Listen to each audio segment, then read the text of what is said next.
Hello বন্ধুরা, আজ আমরা যাচ্ছি কুমিল্লায় উদ্বোধন হতে যাওয়া বাবুল্যান্ডের প্রথম শাখায়। প্রথম দিন অনেক ভিড় থাকবে, প্লাস অনেক বাচ্চা কাচ্চা আসবে, তো তাদেরকে দেখে আমার মেয়েও খুশি হবে। তো আমরা বাড়ির রাস্তা পার হয়ে চলে এলাম আমাদের গ্রামের যে আমরাতুলি বাজারে। আর আমরাতুলি বাজার থেকে আমাদের যাত্রা শুরু। দিনটাও ছিল অনেক সুন্দর, আকাশটাও ছিল পরিষ্কার। আর এখন বাজে বিকাল 3টার মতো। আমাদের শিডিউল টাইম ছিল বিকাল 5টাতে। আমরা একটু আগেই বের হয়ে গেছি, কারণ হচ্ছে প্রথম দিন অনেক ভিড় থাকবে, এটাই স্বাভাবিক। আর ভিড়টা কতটুকু থাকবে সেটাও তো আমাদের জানা নেই। তো আমিও একটু পোজ নিলাম। এইভাবে চলতে চলতে আমরা চলে আসলাম কুমিল্লা বিশ্ব রোডে। তো যাই হোক, কুমিল্লা কান্দিরপাড় চলে আসলাম। এই যে কান্দিরপাড় মোড়, এটা কান্দিরপাড় মোড় পার হয়ে হচ্ছে সামনে টাউন হল। এই টাউন হলে আমাদের গাড়ি রাখার কথা, কিন্তু মোড়ে এসেই হতাশ হতে হলো। কোনো এক কারণে আজকে টাউন হলের গেট বন্ধ ছিল, তাই বাধ্য হয়ে সামনে গিয়ে স্টেডিয়ামের সামনে গাড়ি রাখতে হলো। তো এখানে গাড়ি রেখে আমরা উঠে পড়লাম একটা রিক্সাতে করে সামনের দিকে যাচ্ছি। এখন যাব আমরা বাদুরতলাতেই হচ্ছে সেই বাবুল্যান্ড। যদিও এটার সামনে দিয়ে আমরা আসছি, কিন্তু ওইখানে পার্কিংয়ের তেমন ব্যবস্থা নাই। তো যেতে যেতে ঈদগাহ মাঠ পার হলাম, এরপরে আসলো কুমিল্লা ধর্মসাগর পার্ক, আর এরপরে চলে আসলাম কুমিল্লার সেই বাদুরতলা বাবুল্যান্ড। তো আমরা রিক্সা থেকে নেমেই সামনে চলে গেলাম, আর সামনে গিয়ে দেখলাম যে বাবুল্যান্ডের স্টাফরা আগে থেকেই এখানে দাঁড়িয়ে আছে। তো এখানে কি হচ্ছে সেটা জানার জন্য একটু সামনে গেলাম। সামনে গিয়ে ওদের জানতে পারলাম যে যারা অনলাইনে রেজিস্ট্রেশন করে নাই, ওরা চাইলে এখান থেকে ফ্রি টিকিট নিয়ে যেতে পারবে। উপরে চলে আসলাম। উপরে চলে এসে লিফটের সামনের অবস্থা দেখেই তো আমাদের মাথায় হাত, এত ভিড়, বুঝতেই পারছেন উপরে কি হবে। তাই আমরা সোজা এলিভেটর দিয়ে চলে গেলাম। উপরে এসে আসলে অনেক অবাক হয়ে গেছি। আমরা আসলে যতটুকু ভিড় ভাবছিলাম এর চেয়ে অনেক বেশি ভিড়। ওই যে দেখেন লাইন কত লম্বা। তাই আর দেরি না করেই আমরাও লাইনে দাঁড়িয়ে থাকলাম। আর লাইনে দাঁড়িয়ে প্রায় 2 ঘন্টার উপরে আমরা লাইনে দাঁড়াইছি।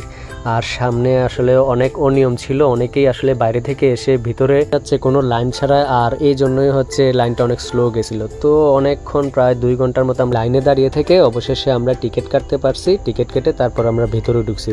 আর ভিতরে ঢুকে আমাদের প্রথম কাজ ছিল আমাদের জুতাগুলো খুলে ফেলতে হবে, এবং ওদের দেওয়া মোজা অথবা বাড়ি থেকে যারা মোজা এনেছে তারা সেই মোজা পরে ভিতরে যেতে পারবে। তো আমার মেয়েকে নিয়ে নামিয়ে দিলাম, নে খেলো এবার ইচ্ছে মতো। আর এত পরিমাণ মানুষ ছিল যে স্পেস খুবই কম ছিল, তাই হচ্ছে বাচ্চারা খেলতেও একটু অসুবিধা হচ্ছিল।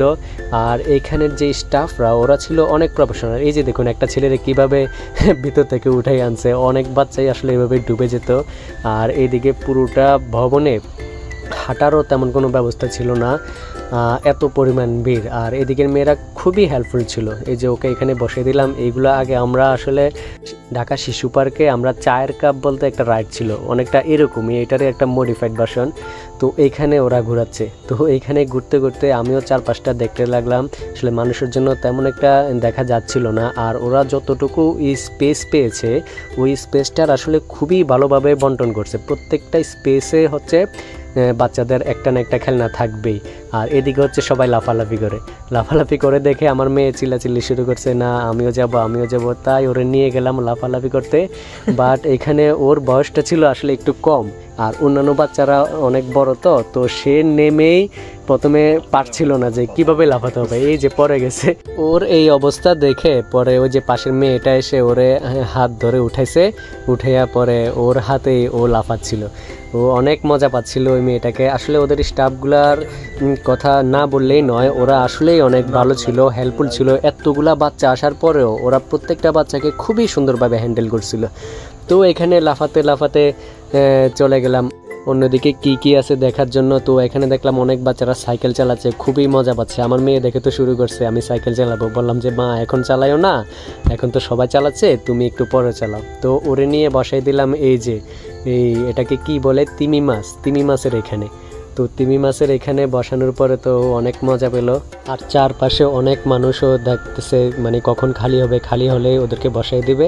তো এরপরে গেলাম হচ্ছে ওদের নার্সিং সেকশনে। ওইখানে নার্স সাজা যায়, আবার ডাক্তারও সাজা যায়। তো আমার মেয়ে হতে চাইছিল ডাক্তার, কিন্তু আসলে ডাক্তার অন্য একটা মেয়ে হয়ে গেছে, তাই ওকে নার্সের পোশাকে পরাই দিলাম। আর ওইদিকে তো সব বাচ্চারা ওয়েট করতেছে কখন একজন খুলবে, কখন আরেকজন পড়বে। তো এইভাবে করে এখানে সময় কাটতে লাগলো। তারপর যখনই সুযোগ পেলাম ওরে ডাক্তারের পোশাক পরিয়ে দিলাম, আর ডাক্তারের পোশাক পরে তো ও অনেক খুশি, ও যেটা চাইছিল সেটা পাইছে। ওর মা অনেক সুন্দর করে ওরে ডাক্তারের পোশাক পরিয়ে দিয়েছে, আবার একজন স্টাফ এসে স্ট্যাথোস্কোপটাও পরিয়ে দিয়েছে। তো এবার হচ্ছে ওর কিছু ছবি তোলার পালা। তো এইখানে আরও দেখা যাচ্ছে অন্যান্য বাচ্চারাও কেউ নার্স সাজছে, আবার কেউ রুগী সাজছে। তো এইভাবে এখানে ওর কয়েকটা ছবি তুলে নিলাম। ও আসলে কি বলবে বুঝতেছে না, খুশি তো, মানে ও এক্সপ্রেশনটা দিতে পারছে না। আর এই যে ভদ্রলোক পেট ভার করে এখানে দাঁড়িয়ে রয়েছে, সব কিছু দেখতেছে। আর এইদিকে এই জিনিসটা আমি বুঝলাম না, সবাই শুধু এই গাড়িটাকে ঘুরাচ্ছে, স্টিয়ারিং হুইল ধরে ঘুরাচ্ছে, গাড়ি নড়তেছে না, কিন্তু এইটাতেই ওরা অনেক মজা পাইতেছে। এই জিনিসটা দেখে আসলে অনেক অবাক লাগলো। এরপরে চলে আসলাম রক মাইনিংয়ে, এখানে সবাই মাইনিং করে। এর পাশেই হচ্ছে সেই লাফালাফির স্পটটা, এখানে বাচ্চারা খুব মনের সুখে লাফাচ্ছে। আর এদিকে আমার মেয়ে ব্যস্ত হচ্ছে রক মাইনিংয়ে, সে অনেকগুলা পাথর শুধু কি একটা বাটিতে ঢুকায় আবার বের করে। এরপরে ওরে নিয়ে আসলাম, এই যে এটার নাম কি আসলে আমি জানি না, সবাই দুলে, এটাতে ওরে দুলতে দিচ্ছে, ও তো ভয় শেষ। আবার এদিকে সামনে একটা আরেকটার সাথে ধাক্কা লেগে আবার পড়ে যায়, তাই ওরে বেশিক্ষণ এখানে রাখতে পারি নাই, ওরা এখান থেকে নিয়ে আসছি। এরপর ওদের প্লেগ্রাউন্ডের একদম শেষের দিকে দেখলাম এখানে স্টেজ করা, সবাই আসলে কিছু একটার জন্য প্রস্তুতি নিচ্ছে। পরে বুঝতে পারলাম এখানে আসলে ড্যান্স হবে, নাচ হবে। আর এই নাচ গানের মধ্যে দিয়ে আমাদের আজকের ভিডিওটা শেষ করলাম।